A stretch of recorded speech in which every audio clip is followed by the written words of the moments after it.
What is up, everybody? Welcome back to the Triple Play Fantasy YouTube channel. And on this edition of the show, what we're going to talk about today, and something that right now is when you should really be thinking about it, is dynasty trade targets for fantasy football. And reality, some guys that I think that you should be out there kind of trying to grab, and guys that I think that could help you solidify. Hey, can I rebuild this area? Where am I going here?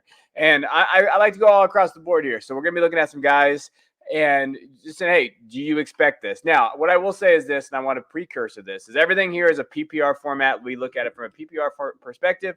Super flex, because most dynasty leagues now are super flex. So I wanted everybody to know that. Secondly, I'm going to show you recent trades that have been done in different leagues. Now, before I get some snarky comments in the comment section and that, like, oh, I want to play in leagues that they are playing in, every league is dependent on value. It just depends. It's league dependent. So I'm going to show you things that you could do. I'm going to mention some things that maybe you can get there. Now, could you maybe make that deal in your league? Maybe, maybe not. Maybe your league is full of a bunch of sharks and you're the best damn fantasy football players ever. I don't know, but these are leagues out there that I think are comparable. So we're going to go through some targets that I think you should be going after and that are relatively have good value. I'm not saying buy low on every one of these guys. That's not necessarily what I'm saying here. So I want to make sure we don't do that. I think buying low is a fallacy. I don't think it's a real option for some of these guys. And I think we say that too much. Well, buy low, buy low. Well, buy low for what? What does that even mean? Buy low to what? Because comparison, we talk about guys. So, for example, like Cam Akers. Let's go into him. I really love Cam. I like to come into the season, and I was, heartbroken that he tore his Achilles. And that's really what we're talking about here. Can he be the guy that comes back from a torn Achilles that we haven't seen before? Now, everybody likes to use Marlon Mack as an example, and why that's fine and dandy. There's another guy that I think we got to look at, and it's Kene Nwangu from Minnesota. The young rookie was at Iowa State. He tore his Achilles. He bounced back. He was able to get good draft capital, run a 4.3, reported 40 at the Iowa State Pro Day. That's the kid that we should keep an eye on because he's very close in age with Cam Akers. So when we're talking about can he recover from that Achilles injury, that is the kid I'm looking at. And he had a kickoff return this year, other things there. That's not a bad guy to look at. Marlon Mack's come back, kind of. Again, running back God, Jonathan Taylor's there. Nyheim Hines is taking a role, but he stayed healthy as well. So I have a feeling with where Cam Akers is at, I would like to go grab him. Just looking at what he did last year, because we obviously can't use this year. He had 145 attempts, 625 yards, and 2 touchdowns. 11 receptions, 14 targets, 123 yards, 1 touchdown. He came on at the end. That's what everybody was loving about. He won me a league at the end because the last couple games that he had, he was running back 50 last year, but again, not towards the end. He really kind of set his game. Now, why do you go after him? Because I think his value is where it needs to be. And if he can be back and be a solid running back 2 option in this offense, I know Darrell Henderson is there. He's looked okay, but he's no Cam Akers. If Cam Akers can come back at 95%, I still think he's worth the value and worth the shot. Go get him. So let's take a look at some recent. So first of all, if you look at the first one, I love that deal. Cam Akers for Ramondre Stevenson and Darnell Mooney. This is one of those trades that you're like, oh, I would, of course you do that. Well, I don't know. Stevenson has come on a little bit. Darnell Mooney has come on a little bit. I think he's had 2 games. The last two games of his, he's had 20 PPR points or more. Hey, I'm going to take that shot on that and gamble on that. Maybe that's what our owner's thinking. I don't hate this deal. I like this deal for Cam as well. You get a running back with the upside. Ramondre Stevenson and Mooney were both 3rd-round rookie draft picks, more than likely, unless someone reached up a little bit, or even 4th round. So you're getting a hell of a return and trying to grab Cam Akers. That's kind of what I'm looking for there. Hey, you draft those 2 guys late, go for a shot at Cam Akers. That's the deal I love there. Joe Mixon for Akers straight up recently just happened. Not sure if I would do this one right about, but again, if you believe in Akers, that's fine. I'm a big Mixon guy, so I would probably stay away from this deal, but I just wanted to give you a value just to kind of show you kind of across leagues. The next one I think is interesting. Cam Akers and Troutman. Troutman recently just got injured, but it looks like he's going to be okay. For Leonard Fournette, A.J. Green, and Robert Woods. I'm done with Fournette and A.J. Green. Those aren't assets I want. Essentially, this is Cam Akers for Robert Woods. Plus Troutman, hey, maybe a tight end option, maybe some of that you can have a streamer. I like this deal for Cam Akers there. We saw what Robert Woods was. He tore his ACL. He should bounce back. He was having a pretty good year. People saying he's having a down year. That's not necessarily the case. But go get Cam Akers for this. Add a Troutman to that. I like that. I like that idea. So the first guy is Cam Akers. Second guy is a guy that I'm going to be honest with you guys is like I've never been really high on, but that's Miles Sanders. I love his end of the season schedule. So the thing about Miles Sanders for me is that I do love his end of the season schedule. I think that he's a very, very solid dynasty outlook. Okay, like I do think that they've kind of shifted their gear. We've seen what they've done with Jordan Howard. We've seen what they've done with Boston Scott towards this run that they've had when he's been out. He came back against New Orleans. He had 16 attempts, 94 yards. He was looking good, and he quite honestly should have scored a touchdown. He got stuffed at the one, had him. He got in the doghouse because he fumbled, but we could be looking at a game if he wouldn't have fumbled over 100 yards and if he would have scored that touchdown. And I know I say a lot of ifs here with Miles Sanders, but if he would have done those things, now we're talking about him being right back. So this is the week to go grab Miles Sanders. Now, when we're talking about trade targets, this could be for rebuild or this could be for, hey, can I go for it? And when you look at his last few games, he has that bye week 14, but he's playing the Giants next week, the Jets after that, Washington, Giants, Washington. Not a bad schedule, and you could realistically call Miles Sanders a league winner. I know that's crazy to say, but it could be. Now, this year, obviously, he was injured. Obviously, he didn't have the kind of the season that we'd like to see. He's been kind of in and out of the lineup, as we know. But 63 attempts, 394 yards, doesn't have a touchdown yet. He has 25 targets, 118 yards. Obviously, you see his rank there, so nothing crazy. Now, let's look at his value. Right now, he's going for DJ Moore for Miles Sanders straight up. Again, we've seen the kind of resurgence with Newton with Moore. I don't know if you want to give up DJ Moore there, but I do want to show you that price for where it's at. If you believe Sanders can be a league winner, maybe you can afford to get rid of DJ Moore. I probably want something added to Sanders, maybe Sanders in a second if you could get it. I wouldn't be opposed to that. Now, straight up, I don't know if I would do that necessarily. The next one that I saw that I think is a smash, except Chark in a second for Sanders. Give me Sanders upside all day in that deal. I don't think it's close. Next one is Chase Edmonds and a 2023 first for Sanders. Now, we all know the 2023 class is loaded. And when I say loaded, I'm talking about running backs in particular. Chase Edmonds to me is a whatever. I'm not necessarily that high on Edmonds right now. He's injured anyway. 2023 first is valuable though. But if you believe Sanders can win you your league this year and he can compete next year, I wouldn't necessarily hate this deal. I don't want to give up my first right now for 2023 unless I know I can contender. So you got to look within your team and say, okay, this guy can help me. If he can, go grab him. And I believe that he could help you. My next guy is Calvin Ridley, and I love Calvin Ridley for what he is and everything he's done. He's taking a break from football right now. He has not retired. I know that people have said that. He's not doing that as far as we can tell. He's just taking a step away. If he can come back, he is a wide receiver one.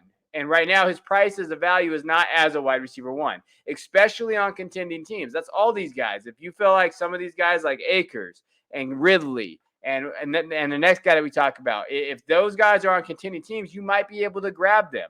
So we know what Ridley's done this year. There's his receiving stats, 31 receptions for 52 targets, 200 yards and 2 touchdowns. Obviously, that is far, far, far away from what we wanted him to do this year. We saw his how special he was going to be. We said, hey, Julio's gone now. He's going to be the leading target getter. He's going to do this. He's going to do this. It just has not worked out. Whatever reason, offense, whatever's going off the field, I hope everything is okay with him there. But, when you're looking at his value right now, let's take a look. James Robinson straight up for Ridley. You know what? I've never been a huge James Robinson guy. If you're rebuilding and you want to build through your wide receivers, Ridley being at the age that he's at, 2 or 3 years, if you can do that, you should never be rebuilding for longer than that. It should be like a 2 or 1 year quick rebuild. I don't mind taking out James Robinson in there. I don't have an issue with that, especially with ETN coming back next year. Who knows what that Jaguars team is going to look like? Ridley in a 2022 second for Eno Benjamin and A.J. Dillon. If you can get Ridley for Eno Benjamin and A.J. Dillon and a second back, that is a smash deal in my opinion. Go do that deal. A.J. Dillon's okay. I don't think he's going to be the value of what people think he's going to be. Eno's Eno. I'm out. But you get a second in Ridley. You get a second in a class where I think you can get a running back of A.J. Dillon's caliber in that second round. There are some value picks at the running back position. As most of you guys know, I'm a big Devy guy. I know a lot of stuff about the Devy class coming in.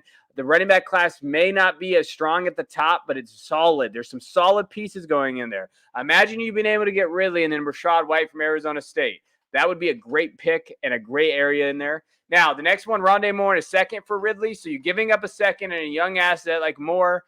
A lot of people are higher on Moore than me. I think Moore is a very fine asset, but if you can go get Ridley and you're either competing or you're borderline and you feel like, hey, he might come back this year. There hasn't been talk about that. I know he's coming up to IR.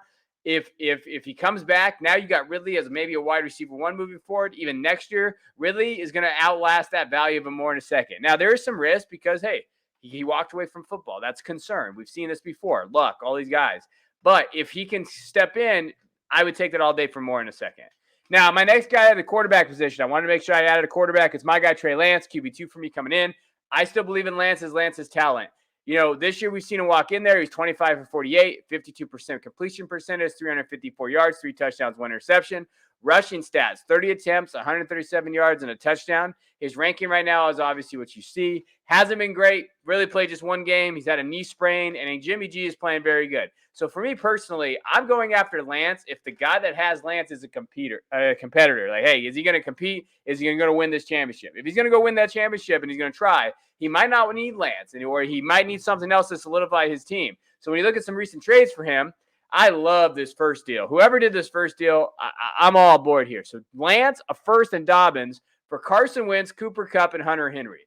I love whoever got Lance, a first, and Dobbins. That is how you rebuild right here. You take Kupp, who is great. Hey, you want somebody like this asset? You want Wentz because, hey, I think Wentz is QB 10 right now after tonight, after Monday.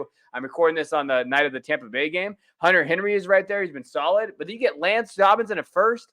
Guys, that's how you rebuild. A great deal for whoever did that. The other one is Joe Burrow for Lance and a first. Not only do you get Lance, you also get a first back. I don't hate that for Joe Burrow. Joe Burrow and that offense has not been amazing, as we like to say. They've looked okay. They don't run as many plays as we've seen. Joe Burrow's been up and down. He's QB 12 right now. But again, not a lot of rushing upside. So we think of Konami quarterbacks and those type of things. I don't know about that, but I like that deal. Get a first back for Burrow. Plus you get Lance, high upside value there. That is kind of how you rebuild as well, or just go after a guy that you really believe in. I believe Lance can be very good in this league. I'm all aboard that. Now, my last guy I like to add is kind of like maybe a sneaky guy, a guy that's not up to the caliber as the guys I've mentioned. Michael Gallup. Michael Gallup's coming back, and he's going to be playing on Thursday night, Thanksgiving Day. And he might be the only wide receiver there if CD can't play. He's going to get some upside value there. If the offense is clicking, is going to do better than they did against the Chiefs. We can see his value rise. So you might have to be quicker on this one. We know the stats right now. He got injured, and he hasn't played all year. But what I will say about him is I think that he is a solid wide receiver 2 in the NFL. He's going to find a role. And from what you've seen, he's probably going to move on next year. I don't see them bringing him back. I think Cedric Wilson has done enough. I don't think they can afford to bring him back if he commands a high salary. He could go realistically to another team as a wide receiver 2 option, and his value jumps up. It's all about value to me. Value. And I think that he's going to have that. You see the trades that he's gone for. Essentially, he's going for a 2022 second. I saw multiple deals where he's going to go for a 2022 second. If that's the case, if he's going to go for a 2022 second, I think you kind of have to jump on this train and say, hey, if you feel like you have value pieces, maybe you have some 2022 seconds and multiple 2022 seconds, you might want to throw one at Michael Gallup. Now, next one is Michael Gallup for Darrell Henderson. Again, this is a little riskier if you think Henderson is better than he is. I do not. I don't hate this deal for Gallup. I think that you could probably get a little bit more if you're going to trade away Darrell Henderson. But, hey, I don't hate that. Then Michael Gallup for Damian Harris. You can see what kind of position player he's going for.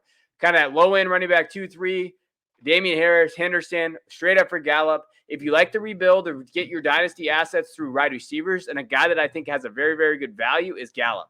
If you can grab him based on his talent, based on what he can do, I don't hate those deals. So those guys are my dynasty kind of targets right now for the 2021 season ending up. Now, we know that in a lot of dynasty leagues, the trade deadline is coming. You got to make a move quick. You got to go grab these guys. So, again, just going through Cam Akers, Miles Sanders, Calvin Ridley, Trey Lance, and Michael Gallup are some guys that I'm targeting right now in my dynasty leagues. And I did just get Michael Gallup for a late 2022 second. So this isn't stuff that I'm just throwing out there so you click like and subscribe. I do these things because I am doing them in my leagues, and I am very good in my leagues. So I appreciate you guys tuning in. Please hit that like and that subscribe button if you like what you were listening to. If you have any comments below, maybe you've made deals for these guys, please let me know in the comments. Until next time, I'll see you guys later.